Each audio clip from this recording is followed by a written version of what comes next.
Okay, so I got this piece in now. It's not tacked or anything, it's just sitting there. I'm no professional, you know, I'm not the best out there, but I have a knack for kind of being good at this stuff for a guy that just does it after slaving at work all day.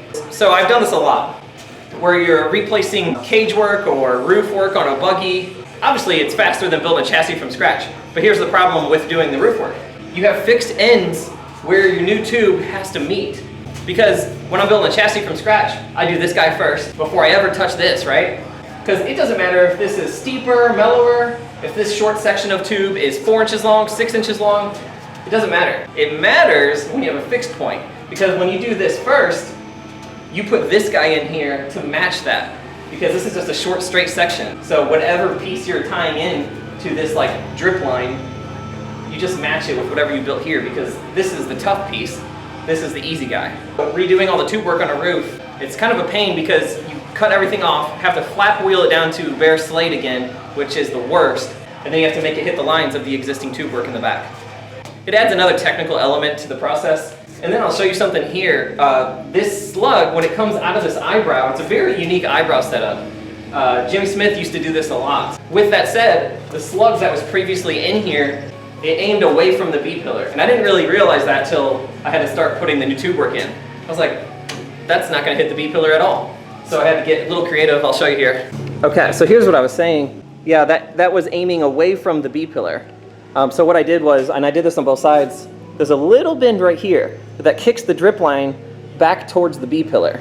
And then it gets a little tricky because that bend has to be on the proper plane.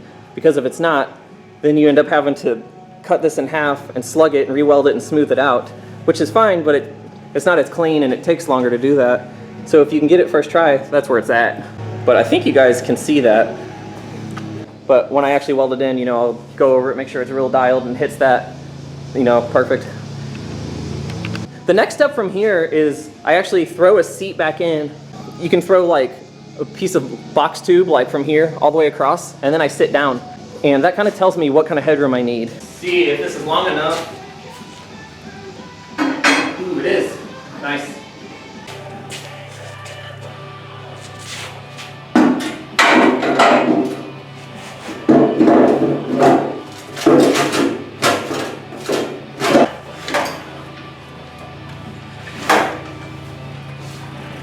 I might bump it up a little higher than the top of this tube. Cool. All right. We've got the back of the Ridgeline loaded up today with some goodies for the buggy. Hang on, let me pop the tailgate. Oh yeah. Let's check it out. What do we have in here? Oh, it's so pretty. It's so pretty. Got a little test fit here.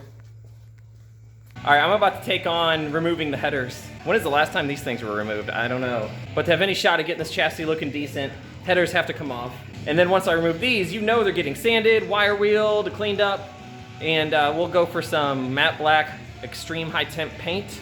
I thought I'd bring you guys along for this skid plate drop video. It's held on with 6 bolts, and I've got them all removed. So we'll drop this jack.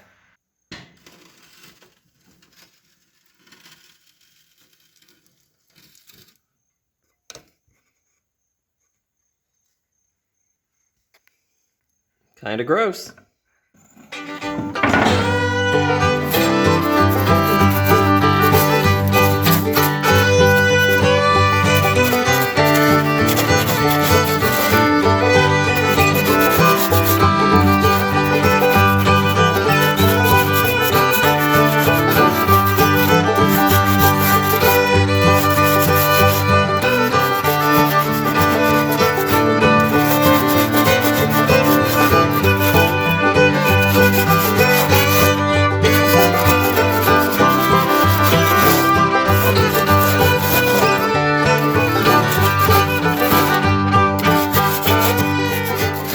I'll scrape that a little more, shoot it with some brake parts cleaner, and we'll put a fresh coat of black paint on it. It's a lot of crap. So yes, there is one of the new 4 wheels that I ordered, and I actually ordered them for the Rock Bouncer Rehab project. I was like, oh, that'll make that buggy pop, and it would.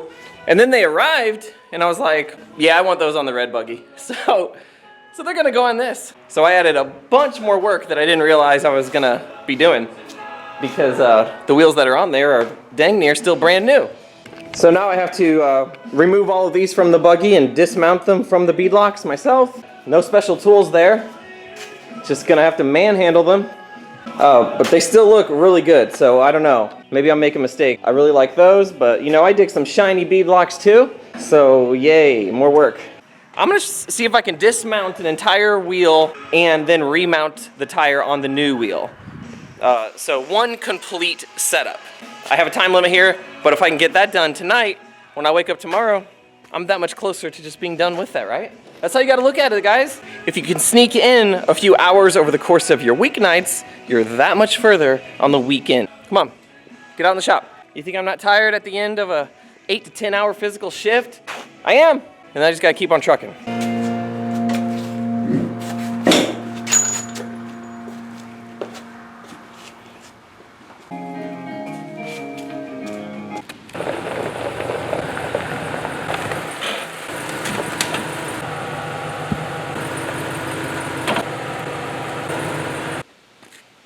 Easier with two people. So I got the bead broke.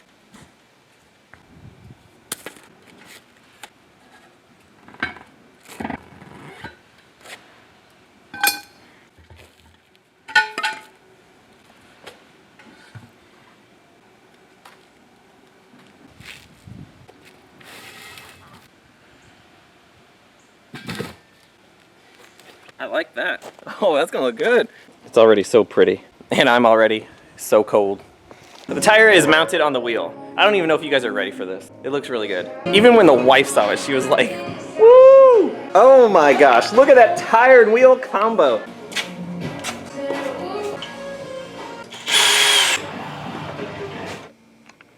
There it is, guys, I dig it. We're closing shop for the night. I'm gonna get cleaned up and hang out with the wife and kid. It's a Friday night, and I am looking forward to just chilling out with them in the living room.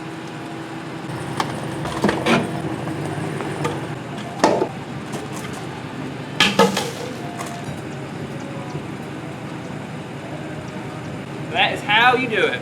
That's how I do it.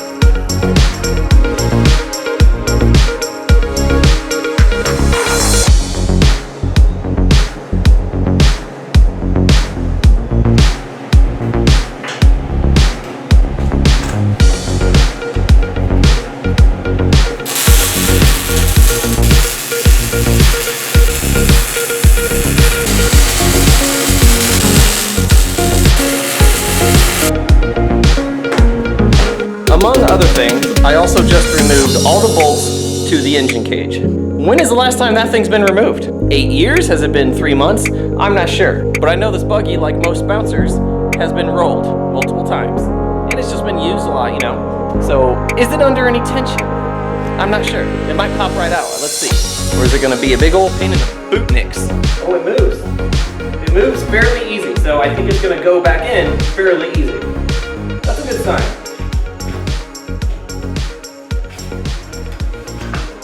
Hey, that was not that bad, honestly.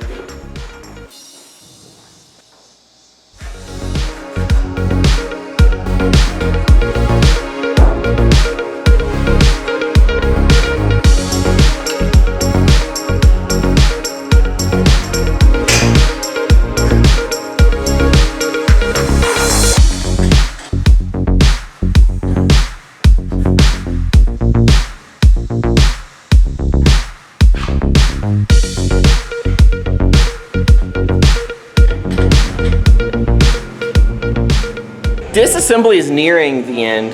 Yeah, I have some sanding and a lot of cleanup. The cleanup process on this is really important. Whether you're painting a chassis for the first time or kind of doing what I'm doing here, either way, you need something, you need that clean surface for paint to attach itself to. So I've used acetone or brake parts cleaner. They both seem to work with pretty good results. There are a lot of tight nooks and crannies here on the chassis, so You don't want to skip out on cleaning those. It takes a bit to clean a chassis for paint. I hate it.